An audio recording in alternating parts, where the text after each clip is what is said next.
today's edition of Scouse Pop, we'll be joined by two guests who've been instrumental in the recording and promotion of some of the most influential bands to emerge from Liverpool during the 1980s and beyond through their record labels. Our first guest is Geoff Davis. Geoff's influence on the local music scene is significant in a variety of ways as owner of the iconic Probe record shop, manager of bands, record producer, and the man behind Probe Plus. Our second guest is Jeremy Lewis, the man behind Inevitable Records, former owner and studio designer of Amazon and Parr Street Studios, and now the owner of a company producing one of the most innovative guitars in the world. So, I'd like to welcome our first guest, Geoff Davis. Welcome, Geoff. Many will recognise you as the proprietor of the most famous record shop in Liverpool, Probe Records. You didn't start out in music. How did you develop a career in that respect? Well, developing a career is really probably not the word for anything to do with me. Developing. I think I'd had about at least 6 jobs, I think 7 jobs before this. I left school, I was still 14 and was working on the week of my 15th birthday, the Liverpool Stock Exchange. I can't go through all the jobs, right? But I'd done a fair bit of travelling, hitchhiking all over the place. And I come to a stage in my life where I had a so-called good job working for the carpet manufacturers, looking after their business in the northwest of England. But in the nature of business, they don't want you to stay on that rung of the ladder, right? They wanted to send me, promote me and become an area manager and send me to the northeast of England or wherever, or south of England, and I didn't want to go. I was having a great time in Liverpool at the time. This was, by then, let me think now, 65, early 65, and it was a great time to be around Liverpool. It was a whole scene I was in. So something had to go. They'd offered me a couple of jobs which I didn't want, but so something had to happen there, you know. Also, I was sort of like had to be on my best behaviour, sort of thing, regarding talking to people and all that stuff. So, coupled with, I'd been taking acid or LSD, whatever you want to call it, since 1969, and it was wonderful stuff, right? But one of the things about it is that it makes you see yourself for the first time in the way as an outsider, like as though I remember thinking, somebody looking at myself from above and thinking, well, what am I doing here? That I'm leading like a double life. Of a day, I've got to be polite and do the business and all that sort of stuff, whereas my heart and stuff is all in other places. And to cut a long story short, I mean, I could go on for hours with all this. I got the idea of opening a record shop that I've always wanted to find myself, right? That would be completely informal and have all the sort of music that I was interested in. And there was none of this applied to the record shops in Liverpool. There were some quite good shops like Beaver Radio and Nems and all that sort of stuff, you know. But they were sort of like ordinary. And it seemed to be like a very difficult thing to do. But again, I had virtually no money. I borrowed my parents' life savings, which are £350, and some mates. And I got the shop open with great difficulty. And I had to fib with my credit references and all that sort of stuff. But we got we got it opened anyway in early January of '71. And, well, I never looked back, really. It was one of the best things I ever did. So that's the answer to the first part of your question. So the Probe record shop then became a hub for youth culture. I mean, it became a lively place to be. What are your recollections of that time when it really well, the first off? one, of course, was the one in Clarence Street, a continuation of Rodney Street, the students' college end of town. And the rent was very cheap, £8 a week. And it was successful from the first day. I sent them, not sent, I took flyers around all over the place around Liverpool 8, where the students lived, basically. And the first day was just a success. We took £57, right? I remember, it was just a long time ago. And I was quite happy with this. This was on Saturday. And I thought, well, Monday is going to be dead, you know. But Monday was it took about the same money. So it seemed to be going to be okay. And that is what happened, really. It just got more and more popular. So it wasn't just for students, because people were walking up the hill from town, and it's had this reputation of obscure stuff. It wasn't just like weird records, which some people seemed to think it was at the time. We'd have like the Beatles there, we'd have like the Beach Boys, etc., because, you know, they were obviously great bands. But there was lots of stuff that was not sold in other record shops. We had imports, for instance, from America and Europe. We had world music before the phrase was coined. We were the first with the reggae Jamaican pre-releases. We had records that had been released in the States or Jamaica in the same week. We'd have them. So that was the small shop, and by 1976 we moved into the big shop that everybody seemed to know. But we had another place in between that, in Whitechapel, unfortunately called Silly Billy's, which was the name of the whole emporium. That was like a out-of-date, hippie sort of emporium. We had the basement there. And that became, without a plan, more of a black music specialist. For the soul was a big thing in the 70s. Some of the best soul was in the 70s. And as I say, without a plan, we were selling the normal stuff that we did in the other two probe shops. But for some reason or other, we seemed to be doing an awful lot of reggae and an awful lot of soul music. And I can only put that down to that the people of Liverpool, say, like of the black community, would we treated them like all right, if you like. We'd placed records for them. So for some reason or other, we ended up almost specialising in black music for Silly Billy's. But by the end of, let me think now, so by the end of 76, the shop, there was no point in having the shop there in Cannon Street anymore, really, because the other one in town had started so big. Silly Billy's, which was still continuing, but the bloke who had the business, the whole building went bust. So we had to get out there quick. He gave us a warning saying that the bailiffs are coming and all this, so if you want to get your stuff out, or they'll try to grab it. So then there was the one shop in town, which started in October. Remind me, 76 was it? Yeah, 76, same time as Eric's. Yeah.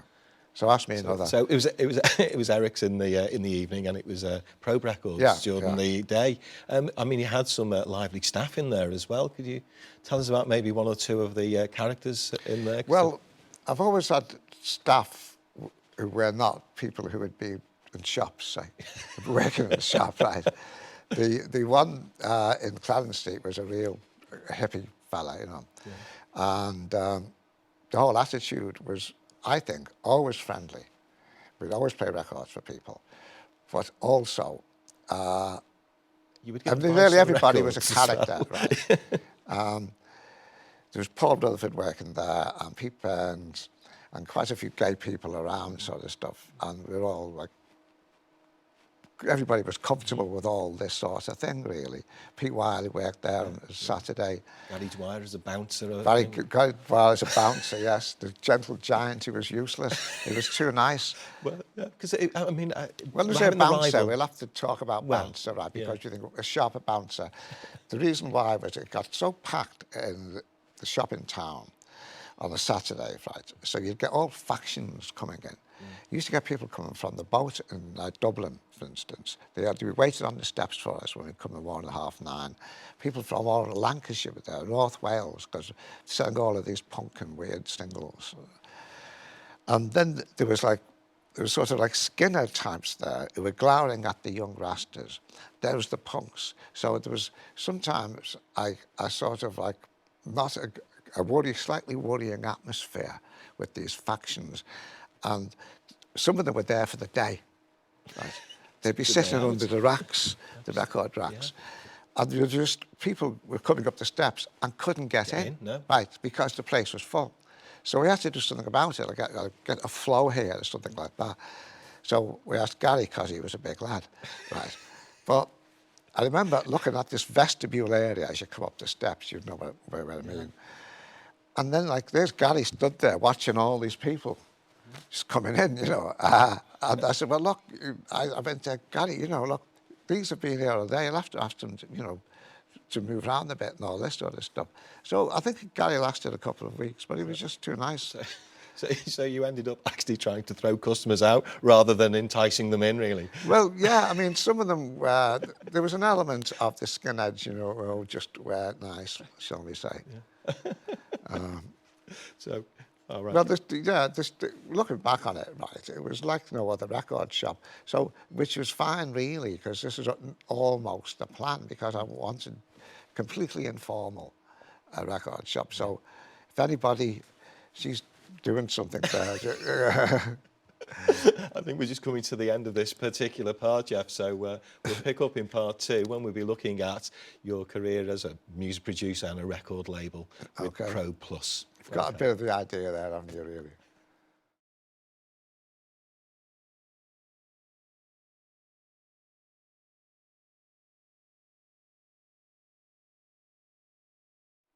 Welcome back to part 2 of Scouse Pop.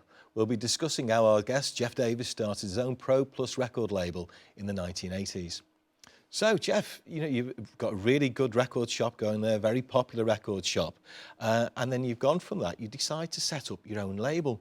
So what made you think about that transition from selling records to making records?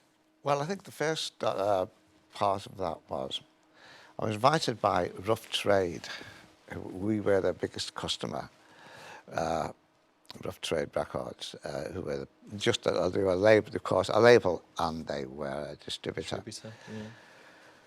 To join what they were starting up was what they call a cartel of independent record shops throughout the UK. There was one in Scotland, there was one Yorkshire, South West, Rough Trade in London. The idea was to get shops selling independent records that weren't selling them before. So I wasn't too sure about this at all. It seemed like to be a bit too much like a business sort of thing. But anyway, I was persuaded to buy Rough Trade. I did say, look, I don't know whether I could handle all this. But so I went along with it. So within a few months of starting this up, what I was doing with the reality of this is I was travelling with an estate car right up to Lancaster, inland, Blackburn, Burley, Lancashire, Cheshire, North Wales, selling independent records. These are shops who weren't dealing with independent records. Most of them were punk sort of singles, particularly Lancashire was very big on punk. Right. And also sending them out to shops by mail order, you know, by phone, they'd order from us and we'd send it out to them, etc., etc. So later that year, because of going to Eric's and the shop, you're naturally meeting bands, musicians and all that. So the first record came about by ex post facto simply because John Atherton, who still works in the probe shop, in fact a new one in town, mentioned his band ex post facto. He was struggling to get a record out, but they were quite good, he'd seen them. So I thought, well, I'm in a position here to actually get this record out and distributed. And maybe played on the radio and all this sort of stuff. So I thought I'd have a go at this. It was like, what's the word, expression, putting a foot in the water. There's an expression here you might think of, a toe in the water. So I thought to see if I could do this without making a mess of it, right? And that seemed to be okay. The record did reasonably well. I think it got played by John Peel. And then after that, I came across two bands, Public Disgrace, who were out-and-out hardcore punks, and Cook the Books, as they were then called. The Books are from Kirby. What they both had in common, they had a song about the Toxteth riots. They both had songs about the Toxteth riots. Their Cook the Books was more or less reggae, and the other one, Public Disgrace, were hardcore punks. Yeah. So I released those. They did quite well. Piggy in the Middle Eight, wasn't it? The Cook Yeah, Piggy in the Middle Eight, yeah. It's pretty good, really. And went along like this, and the first album was a Liverpool Somali fellow, Mr. Amir. Mr. Amir, yeah. Yeah, and that called Dawning. John Peel absolutely loved that record. He played nearly every track on it and said great things about it. And then I went on from there, really. But after a while, regarding this cartel thing with Rough Trade, I was in a right financial mess, because all of these places that I'd been selling records to, going up to places like Holywell, for instance, and somebody's got a market in Nelson or Colne, you know, a lot of them didn't want to pay me, or didn't pay me, right? So I was really a financial mess. I owed the cartel lot, basically, because I'm selling their records as well. They're selling mine as well. I know, £30,000. And the main man of Rough Trade, Richard Scott, who looked after the distribution side of it, Geoff Travis was the label side. He phoned me one day and said, "Are you only ever going to get out of this financial mess you're in? We're worried about you." I said, "Well, I'm trying my best, blah, blah, blah." And he says, "Well, look, I've got a plan here. If you relinquish all the shops," he had 92 shops in this area that were selling independent records. Some of them were not paying for them, of course. But, and they, well, to relinquish all the shops, pass them over to Rough Trade or other of this cartel lots, like Red Rhino, for instance, and they'd wipe the debt, Rough Trade's debt, which was £20,000, and another 10,000 for all the other lot, right? So it was an offer, really, I couldn't refuse. But I felt a bit sort of like shame that I'd failed here, you know, and made a mess of it. But that was, in a way, a really good thing for me, because it was very stressful. And it also enabled me to spend more time in the studio, which I was sort of like, I hadn't really done much before. I mean, with the likes of Mr. Amir, I sat in there all the time with them and maybe just make a suggestion or a beginning and an end or something, edit, but very little. Oh, in the meantime, I forgot, Ex Post Facto had a bit of an indie hit with Oceanic Explorers, which has sold 5,000 and got played by John Peel and Kid Jensen and all this. They had sessions with Kid Jensen and John Peel, Ex Post Facto. You've got a wide variety of bands on the label. I'm just looking at some of them. I mean, Half Man Off Biscuit, The Onset, Farm, Surreal Estate. Had the Bunnymen, half of the Bunnymen in that one. Public Disgrace, Jegsy Dodd, St. Vitus Dance, Attila the Stockbroker always amuses me, just the name. The Dead Poppies. You've got so many varieties. Was there any particular theme you were looking for? Because they're so diverse. By the end of '84, and I'm freed up from this cartel thing, right, which was a blessing, I had more time, and we also was freed some more money to take a real hand on this. You know, this is what I really like to do. And I did a record with Mellow Tones, which was music which I was really interested in myself, say. So that was the only particular theme for the label. You just liked it. There was no master and then plan. I came across a folk band, vaguely Lancashire, Blackburn Burnley way, called Gone to Earth. And they were just great. They were all proper musicians, these people. They'd been to,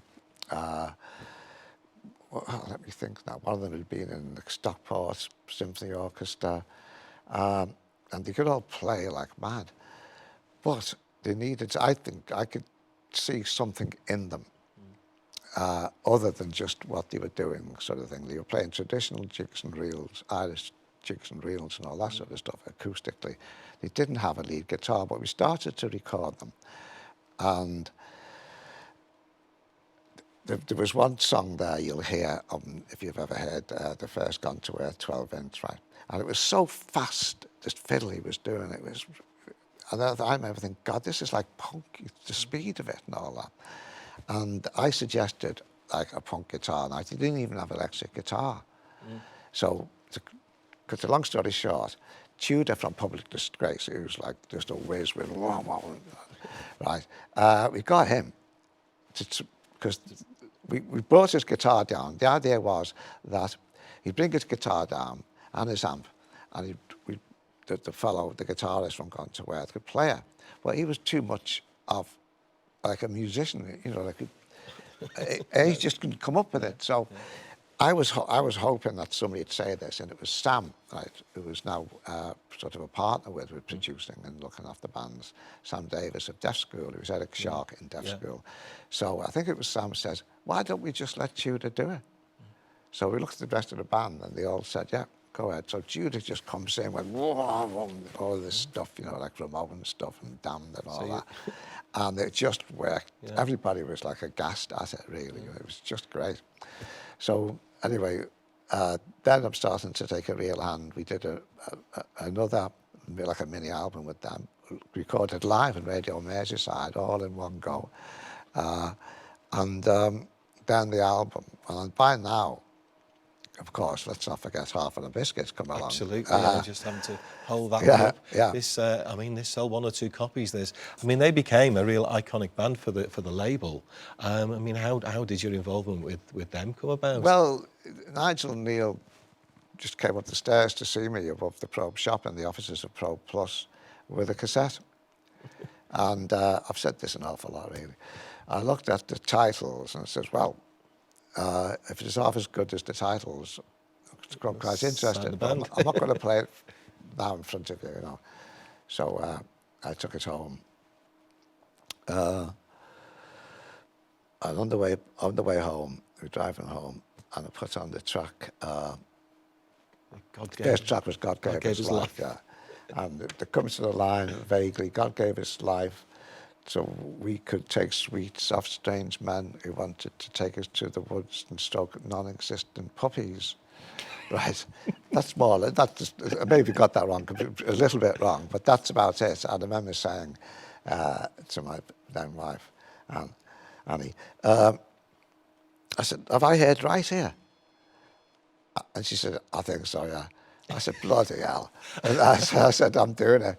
So by the time we got home, played the rest of the cassette, and that was it, really. Yeah. And you've also added, you've produced as well with Half Man Half Biscuits as well. I'm just looking at the Trumpton Riot you credited there. Do you think you could add something to the band? Yeah, I mean, with Half Man Half Biscuits, early on, Sam and I used to do some producing, you know, ideas and stuff. These days, I hardly do anything. I really just sit in the studio reading The Guardian, and occasionally might just, you know, suggest something or whatever. I've always been very fussy about beginnings and endings. But over the years, with lots of other bands, I have really enjoyed myself with producing, really. It's like lots of fun. Well, it just remains for me to thank Geoff Davis for coming in today and telling about his days in Probe Record Shop and his developments as manager of the Probe Plus record label. Thanks very much, Geoff. Okay, thanks for having me.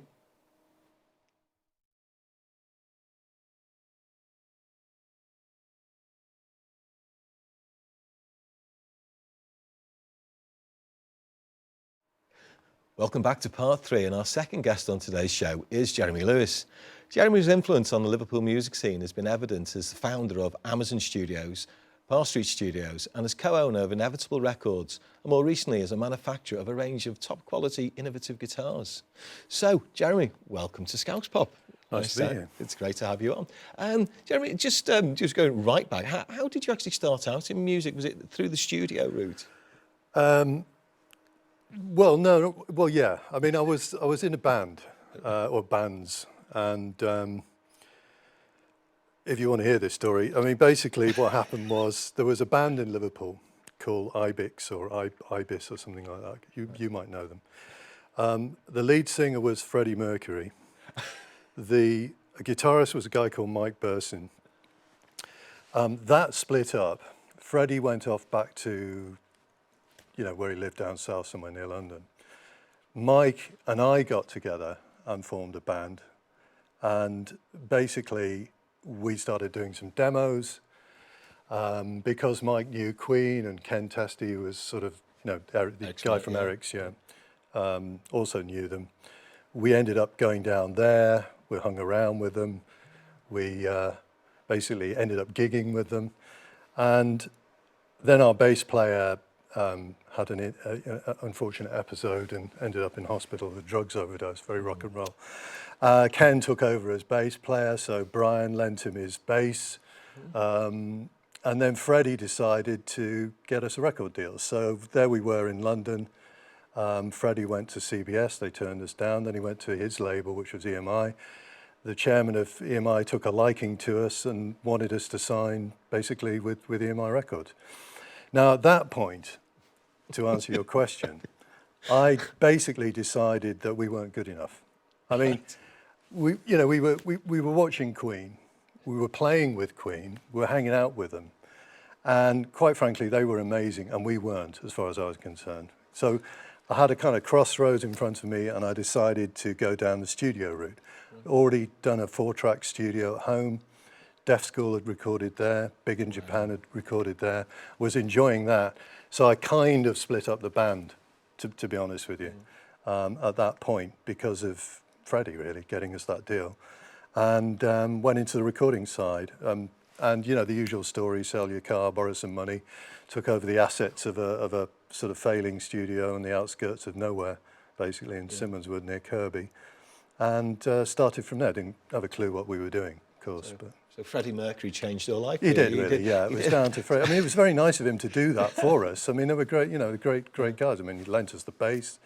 They got us a record. I mean, what more could you ask? But, at the end of the day, that's when it's one of these things where be careful what you wish for. That was it, really, with me. So you started off with a recording studio. Did you know anything about recording studios at that time? Not really. No, not at all. We just had a pile of equipment, nice old upright piano in the corner, which we'll probably talk about later, and which sounded great, that piano. And this sort of, we had a homemade desk made by a guy, an electronics engineer in Liverpool called Peter Coughlin. He had also converted a NASA signal data machine, of all things, to record instead of get data from outer space. It was completely non-standard. It was 8 foot tall, it was green, and we called it the Jolly Green Giant. And we had to chain it to the wall because otherwise it would have fallen on top of us. And in the winter, basically because it was valve, to warm up the room, we just opened the drawers and went like that. Great. Did you get any signals from outer space? Or well, we may have done. I don't know. It's quite possible. And all kinds of strange things were happening in those days. So you've started off, you've got your studio at Amazon. You're starting to record some really good bands up there. It's starting to pick up. Yeah, I mean... Not just Cy Tucker. Yeah, well, because, I mean, there was only one... I mean, the reason why I wanted to do that, really, and start a studio is because I was pretty appalled by the state of the music scene in Liverpool, really. There was no music scene. There was absolutely nothing. It was a wasteland. It was like...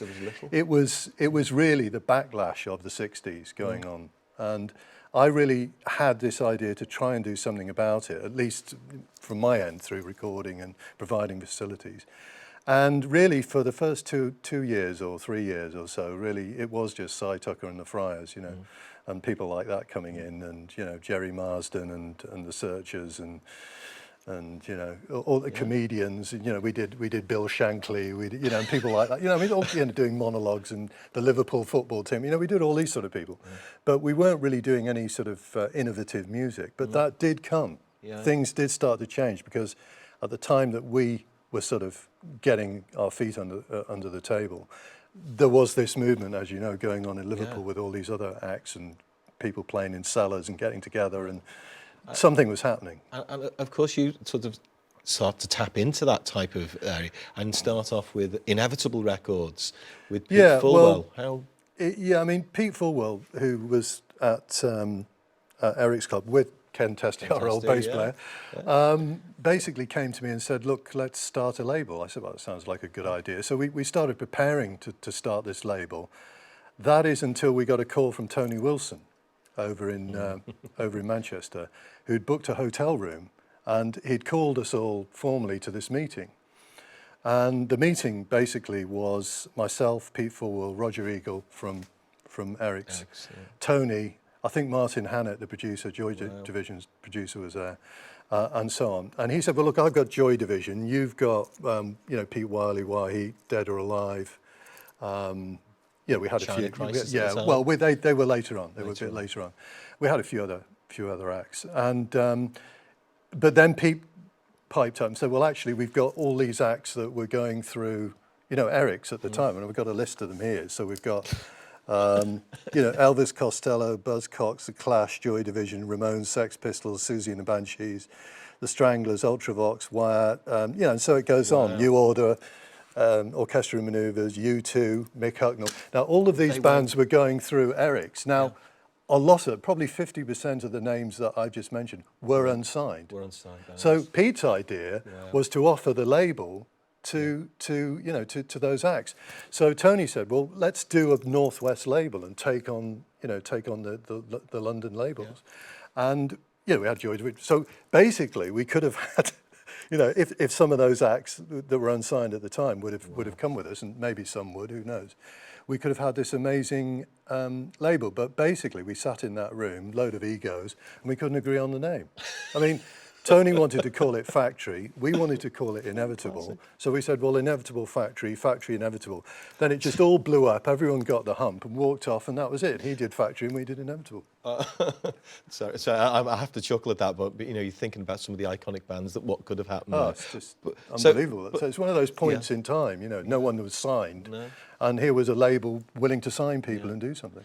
And the bands that you had on the label, I mean, they were quite diverse. Again, there wasn't a theme coming through. Was there anything particular about the bands on the label that you were looking for? Because you had Pete Burns, you had Dead or Alive, you had War, you had China Crisis. They're certainly not. They're not similar in any way. So no, I mean, I think it's fair to say that sort of War and Dead or Alive and Nightmares and Wax, which we started with, were sort of more, it came more from the sort of Eric side of things and Pete's side of things. And then later on, China Crisis was sort of more me and through the studio and so on. But no, there was no theme. We heard something we liked. We sounded a bit like Geoff, really, Probe Records. I mean, it's just, you like something, you sign it. That's the beauty of independent labels. I mean, you don't have to go through all that rigmarole of a performance for A&R and all that sort of thing. You just do it. You just go in the next day and make the record. So there was no vision or business plan for the label? No, it was just, not at all. We like it. Yeah, we just like something, let's record it, go in. And the immediacy of all of that, I think, is what you can hear in the music. I think that's what it was all about. And of course, you start to translate over from being owner of a studio to actually producing things. I've just got this one here. This is a fabulous one. I think this is it's my favourite China Crisis track, Scream Down at Me. Yeah. So you started to go into production. How did you make that transition, really? Well, I mean, I play guitar. I've always been involved in music. I was involved in recording music, so it was a natural transition.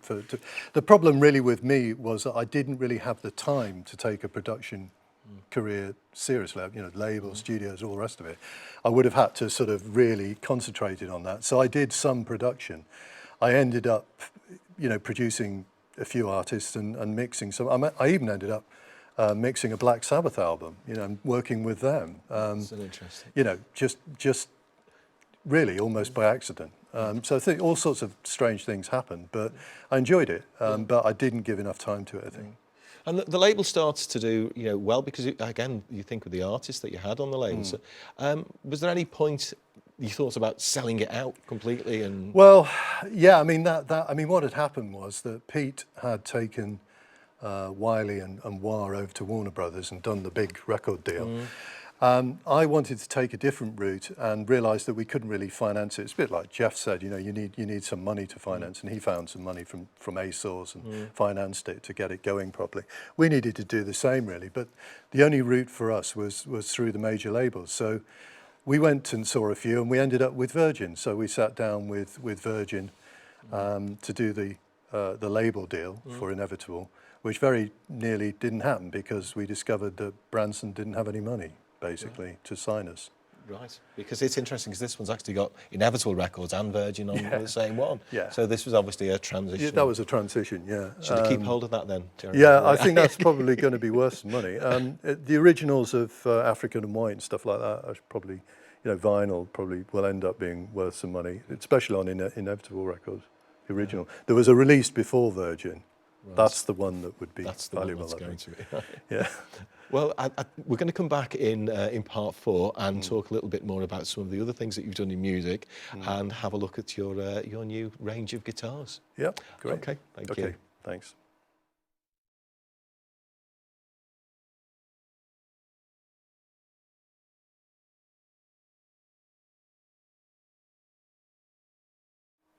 Welcome back to part 4.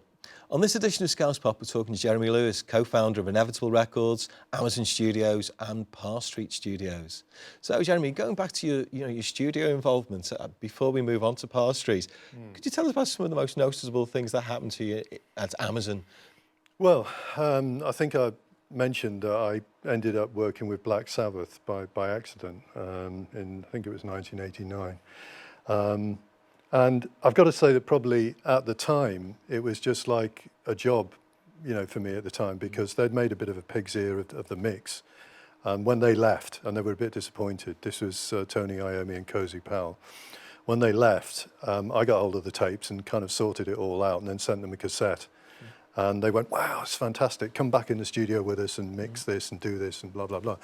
And at the time, I just thought, well, I didn't want the studio to look bad, which is really why I did it. When I look back, there was Tony Iommi, sort of the godfather of heavy metal, really.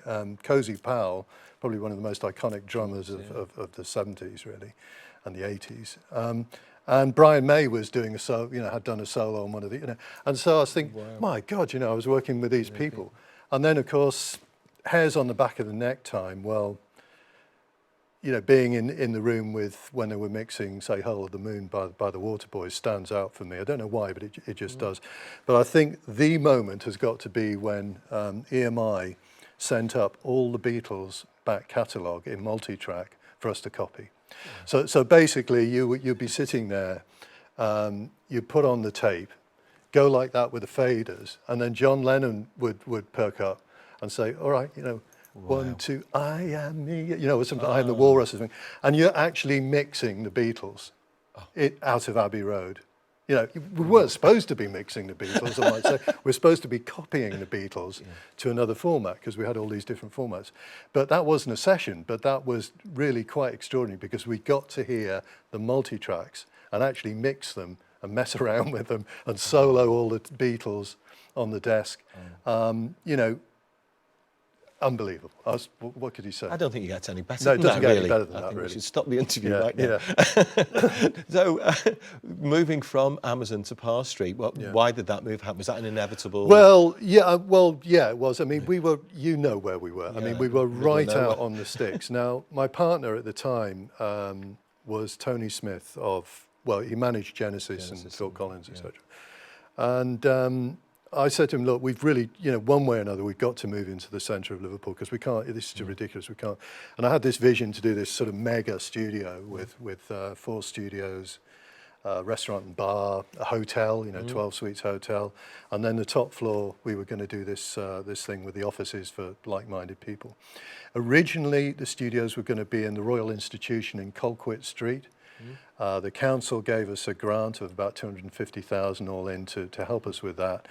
The deal to buy the property fell through. We ended up moving down the road about 200 yards, which actually was a more suitable building to an old printing works in Parr Street.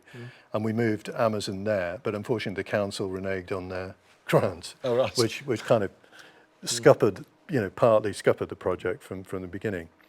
So the deal to do that, Tony said, come down to his offices, which are in Walton Street in London. And he said, look, we've got an idea. I said, yeah, great. He said, I'll tell you what we'll do. We'll give you £1 million from Genesis pension fund. And we literally worked out a deal on the back of a cigarette packet. No contract, nothing. And literally within 2 days, I had £1 million to start the project. Wow. And that's how it started. Wow. So, I mean, Parr Street again, inevitable records. You've had all of those recordings at Amazon, and then Parr Street goes from strength to strength. Well, yeah. I mean, Parr Street sort of became one of the iconic studios. I mean, it was Amazon Studios, of course, originally. That's what, but it was renamed Parr Street later on, and you know the list of people who've been there is just quite astonishing. You've probably got consult the. Well, I mean, Diana Ross. I mean, the Spice Girl. You know, and all these people. Most of them after I left, obviously. Yeah. But you know, unbelievable the heritage of the places. I've got Coldplay, Rihanna, Morrissey. Yeah. Justin Bieber. I don't know whether that was a mistake. Barry Manilow. Yeah, Barry Manilow. You put all of the amazing, and of course, I mean, this has become an award-winning studio, and some of the staff that you employed as well became award-winning staff. I mean, some of the names. I don't know whether you could just tell us about how you manage those staff, because there's some fantastic, you know, Grammy award-winning people that you've really nurtured. Well, Gil Norton, who ended up, you know, now produces the Foo Fighters, Killers, I think, and you know, he did James and people like that. Gil came to us on a youth opportunities scheme in Kirby, just as a young kid, basically. And like everyone who came to see me looking for a job in the studio was just desperate, you know, gives a job, you know, just really desperate to get involved in music. And I think it's that sort of desperation and keenness which sort of wins out in the end. Yeah, I mean, Gil did eventually get his job on his youth opportunities scheme. And when that ended, we kept him on as a tape-op. And then he got his big break with Echo and the Bunnymen, where he just happened to be, you know, in the room and took over almost by default as the engineer for Ocean Rain, one of the, you know, probably their best album, really. And then, of course, Ken Nelson as well. Ken Nelson was in a band. Ken came to see me, said, you know, can I do some tape-opping, you know. He's hanging around the studios all the time, you know, constantly harassing me to give him the job. Eventually, I gave him a tape-op job up in Amazon and Simmonswood. He started doing some tape-opping work and the odd bit of engineering. Then he went away and did his own studio, Ken, actually, for a year or two. And then when we moved down to Parr Street, he came back, he'd finished with his own studio, and asked me again, you know, can I come back and do some... So I gave him another go, and he went straight in as an engineer this time. And then he ended up winning 2 Mercury Music Prizes, Gomez, I've forgotten the other act. And then, of course, he ended up being on the Coldplay album. Right, well, you've gone from studio. Now, I've got to finish the show with a bit of your latest venture, and I'm just looking at it over there, and I'm getting quite excited about it, actually. You've gone into manufacturing a really exclusive range of guitars. There's like no other guitar in the world. Could you tell us something about it? And we'll have a look at this guitar. I mean, Security, yeah. What happened was that basically I was listening to the radio about 1998. I kept hearing this track come on the radio. I kept hearing this piano on the track, and I said, I know that piano. That's my old piano. Remember the upright I mentioned? Yeah. That's my old piano. I know that's my piano. I'm going to find out about that track. So I did. Sure enough, it was my old piano. It was in Studio 3 at Parr Street, and the band was Coldplay, and it was their first single. And that got me thinking about the way that pianos are made with the strings strung across a steel frame in the wood, and how amazingly, you know, characterful, for want of a better word, they sound, full of overtones and sustain. And I recognized that particular piano off the radio. I mean, that's how individual they are. So I went on to do a .com company and, you know, property portfolio and all kinds of stuff. But 10, 12 years later, I was, you know, finished. I'd sold a .com company. And I'd always thought about that. And I'd always thought about trying to do a guitar in a totally different way. And I woke up one morning and did it. What's special about this guitar? It's one piece. I mean, it's one piece of wood. The wood has been basically in the bottom of the Belize River and lagoons in South America for about 150 years. So there's no resin in the wood. It was probably growing for anything up to, you know, 800 years before that, so maybe 1200 or something like that. So we're the only people in the UK who have a license to import this wood. And then what I did, in this one piece of wood, I put a titanium chassis, which goes from the nut here, which we also invented, by the way, it's a new type of locking nut, right through to the Atlantic Bridge here, and they connect both ends. That enables the neck, which is incredibly thin, to be very, very strong. It's one of the thinnest necks of any guitar in the world, but it's also probably the strongest. The Atlantic Bridge, we call that because it moves with no moving parts. It moves in a linear way using flexure technology. The pickups have one coil per string. They use quadratic diffusion technology to produce a very good acoustic sound. That diffuses the mid-range, borrowed from the studios. Yeah. The frets are tungsten carbide, 9.5 on the Moss scale. Diamonds are 10, so basically they'll outlive the human race. They're incredible to play over because they just really are really slippy, basically, unlike normal frets. Once you've played this, you can't really go back. And the acoustic sound is just loud. That's the sound of the guitar, and it just goes on and on and on. So what I thought was, let's make a guitar where the acoustic sound and the attributes of the sound before you mic it up are really, really good, and plenty of overtones and sustain. Oh. And then it will sound great, and it does. Well, it looks fantastic. I think it's a bit out of my price range. I'm having one of those Spinal Tap moments when I'm looking at the guitar and thinking... it goes up to 11. Does it go up to 11? Yeah, it does go up to 11, and can I play it? Well, thank you very much for coming in today, Jeremy. Yeah. It's been an absolute pleasure to listen to all your stories from the studios, from the record label days, and to have a look at this what's it called, by the way? This it's called the JJL1. One because there's only one of them. Because it's one piece. It's basically. One piece. Yeah, one piece of wood. Yeah. Okay. Just remains for me to say thank you very much to Jeremy Lewis for coming in and taking the time to discuss his career in music. Thank you very much, Jeremy. Thank you.